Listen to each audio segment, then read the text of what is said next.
spirituality versus no spirituality, philosophy versus no philosophy, religion versus no religion.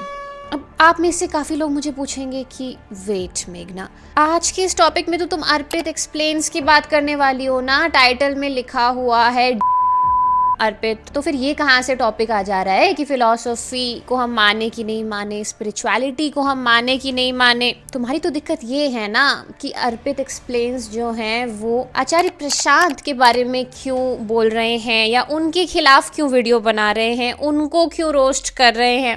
काफ़ी लोगों को बुरा लग सकता है, हो सकता है काफ़ी लोग मुझे अनफॉलो कर दें। काफ़ी रेशनल क्रिएटर्स हैं जो मुझे फॉलो करते हैं, तो हो सकता है उन्हें बुरा लगे।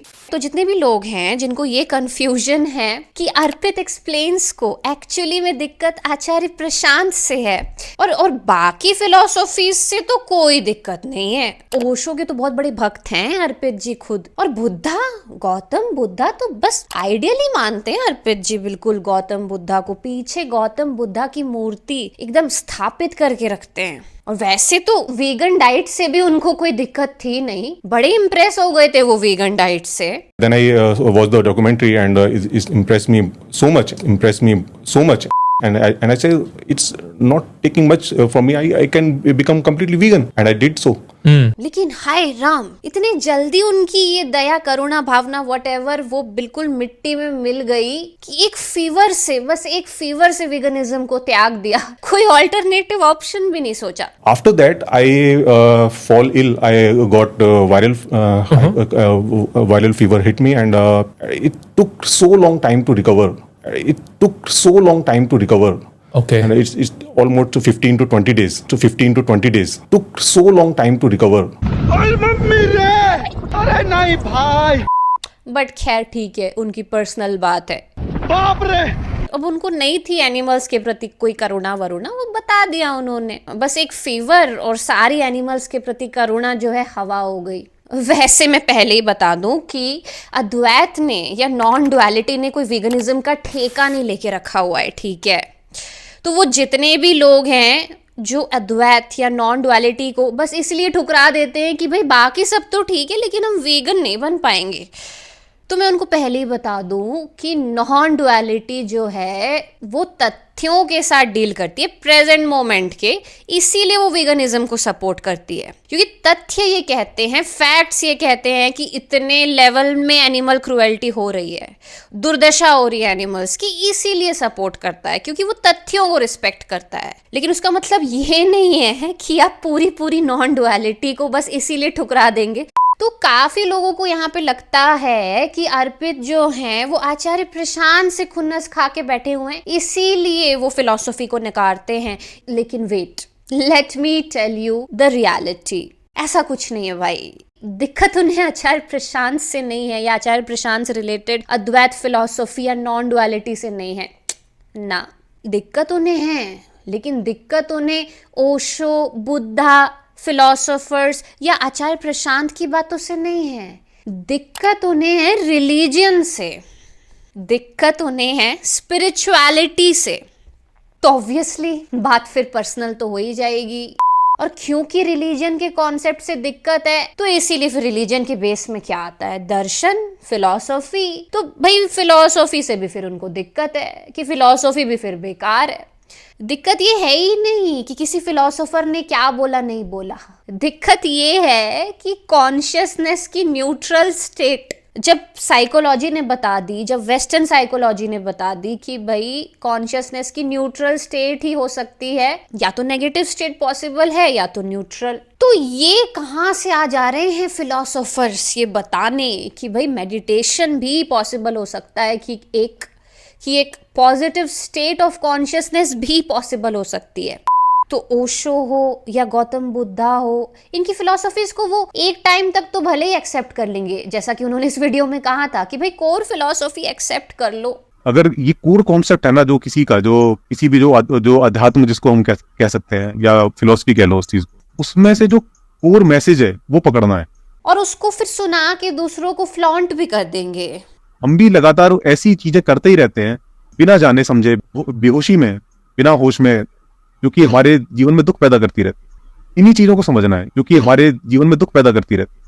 जैसा कि आपने देखा होगा, अगर आप सारे पॉडकास्ट को ट्रैक करेंगे या वीडियोस को ट्रैक करेंगे अर्पित एक्सप्लेन्स के, तो वो साफ साफ फ्लॉन्ट करते हैं फिलोसोफर्स के कॉन्सेप्ट को खुद ही अपना बता के कि भाई मेरी अंडरस्टैंडिंग से आ रहा है ये, क्योंकि हमारे जीवन में दुख पैदा करती रहती है, वो बेहोशी में, बिना होश में। और उसके बाद जब कोई क्वेश्चन करता है सामने से कि भाई तुमने ये जो पूरा कॉन्सेप्ट बताया आत्म अवलोकन का, होश में रहने का, ये जिससे सुन के बताया उसको क्रेडिट भी दे दो थोड़ा सा। एक होता है ना कि भाई सोर्स चैनल क्या है, सोर्स कॉन्सेप्ट कहाँ से आ रहा है, तो नहीं, वहां पे वो क्रेडिट नहीं देंगे कि भाई ये सोर्स चैनल जो है वो एक स्पिरिचुअल चैनल से आ रहा है। जो अध्यात्म जिसको हम कह सकते हैं, प्राचीन जो भी दार्शनिक थे जिन्होंने उनको समझा, चाहे वो ब्रह्म को लेकर समझाए, चाहे वो अनात्मा को लेकर समझाए, वो सब चीजें को अब आज हम उन्हें रीइंटरप्रेट करें या कहें कि हम उन्हें लेकर चलें साथ में, उसकी जरूरत नहीं है। क्यों? क्योंकि फिर रिलीजियन को पूरी तरीके से काट नहीं पाएंगे ना, फिर कैसे बताएंगे कि मैं एंटी रिलीजियन ब्रेव पर्सन हूँ जो कि दुनिया को बचाने के मिशन में निकला हूँ। मैं उसकी जरूरत नहीं है। रिलीजन तो घटिया है, मैं उसकी जरूरत नहीं है। रिलीजन में क्या रखा है? अरे गौतम बुद्धा की एक दो फिलोसॉफिकल बातें ले लो, उसको कॉपी कर लो, मैं उसकी जरूरत नहीं है, फ्लॉन्ट कर लो, और उसके बाद बोल दो रिलीजन बेकार है। बुद्धिज्म तो जैसे रिलीजन है ही नहीं। तो भैया तुम्हारा ये जो कॉन्सेप्ट आ रहा है, जो बड़े बड़े शब्द तुम ले रहे हो, आत्म अवलोकन, होश, जीवन दुख है, क्योंकि हमारे जीवन में दुख पैदा करती रहती है। ये क्या आपने खुद ने एक्सप्लोर किया हुआ है? गौतम बुद्धा नहीं बताते जीवन दुख है, तो आपको क्या सपना आया था जीवन दुख है? आचार्य प्रशांत अगर नहीं बताते कि आत्म अवलोकन क्या है, ओशो नहीं बताते अगर कि मेडिटेशन क्या है, तो आपको सपना आया था क्या? वेदांत अंतर करता है। तुम धार देखो और तुम पिछड़ा बोल रहे हो। तुम कितने अनपढ़ हो? तुम धार देखो, कह रहा है दिख तो रहा है पर क्या है। और जो लोक धर्म है वो कहता है दिख भी नहीं रहा तब भी है। वो कहते हैं कि दिख भी नहीं रहा तब भी है, और वेदांत कहता है अगर दिख भी रहा है तो भी क्या है। ये पिछड़ेपन की निशानी लग रही है क्या? तो भाई बेवफाई क्यों कर रहे हो उनके कॉन्सेप्ट्स के साथ? अगर उनके कॉन्सेप्ट्स को फ्लॉन्ट कर रहे हो तो थोड़ी तो वफा दिखाओ, सोर्स तो बता दो, वरना तो ये कॉपीराइट हो जाएगा। दिक्कत उनकी ये है कि भाई मैं रिलीजन को पूरी तरीके से डस्टबिन में डालना चाहता था, रिलीजन की पूरी तरीके से बेइज्जती करना चाहता था, लेकिन ये ओशो, आचार्य प्रशांत, ये लोग ना ऐसे कांटा बन के आ जा रहे हैं जो मुझे पूरी तरीके से रिलीजन को नकारने नहीं दे रहे। अगर आपको कहा जाए या फिर जबरदस्ती डिक्टेटरशिप के द्वारा आपके ऊपर कुछ बातें थोपी जाएं और आपको सिलेक्शन करना है, तो आप दुनिया का किस धर्म को चूज करना पसंद करोगे? देखो, संगठित धर्म में तो मैं कोई भी नहीं चूज करना चाहूंगा, भले चाहे कोई कुछ भी कर ले। क्योंकि साइंटिफिक टेम्परामेंट का जो ये घमंड मुझ में छा गया है, ईगो मुझ में छा गया है, इसने पूरी तरीके से मुझे कन्विंस कर लिया था कि भाई रिलीजन को बॉयकॉट कर दो। लेकिन ये आचार्य प्रशांत, ओशो, ये लोग कहाँ से आ जा रहे हैं, और इनके कॉन्सेप्ट्स के चक्कर में मैं रिलीजन को पूरी तरीके से घटिया नहीं बता पा रहा हूँ। क्योंकि ये लोग अगर नहीं होते तब तो कोई पॉइंट ही नहीं था ना, कोई फ्रिक्शन ही नहीं आता सामने से डिफेंड करने के लिए, तो मैं बड़ी आसानी से रिलीजन को उठा के फोल्ड करके डस्टबिन में डाल देता। और बड़ी चालाकी से करते हैं ये। आप अगर इनके साथ बात करेंगे या इनके वीडियोस देखेंगे तो आप सीधा सीधा पूरा पैटर्न नोटिस कर पाएंगे कि सबसे पहले तो ये सामने अगर कोई स्पिरिचुअल स्पीकर बैठा है या फिलॉसफी स्पीकर बैठा है, उनकी बात को सुनेंगे बड़े ध्यान से, स्माइल करते हुए, एक एक बात के साथ हाँ मैच करेंगे, और फिर बोलेंगे अरे ये तो मैंने भी ट्राई किया हुआ है। वीगनिज्म, ये तो बड़ा ही अच्छा कॉन्सेप्ट है, इसे मैंने भी ट्राई किया हुआ है। आत्म अवलोकन, ये तो बड़ी अच्छी बात है, सबको आत्म अवलोकन करना चाहिए। अरे ओशो कहते हैं ना होश में रहो, तो हमें उनकी कोर फिलॉसफी पकड़नी चाहिए, हमेशा होश में रहना चाहिए।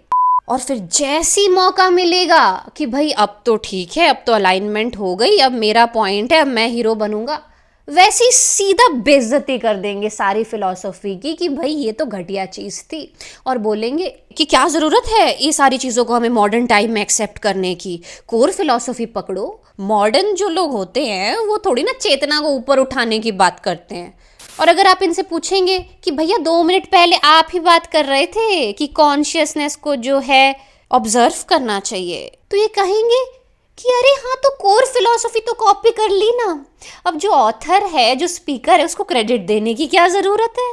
भैया अगर आपको दिक्कत है फिलॉसफी से, स्पिरिचुअलिटी से, तो अगली बार से ना ओशो, बुद्धा ये नाम भी मत लेना जुबान पर।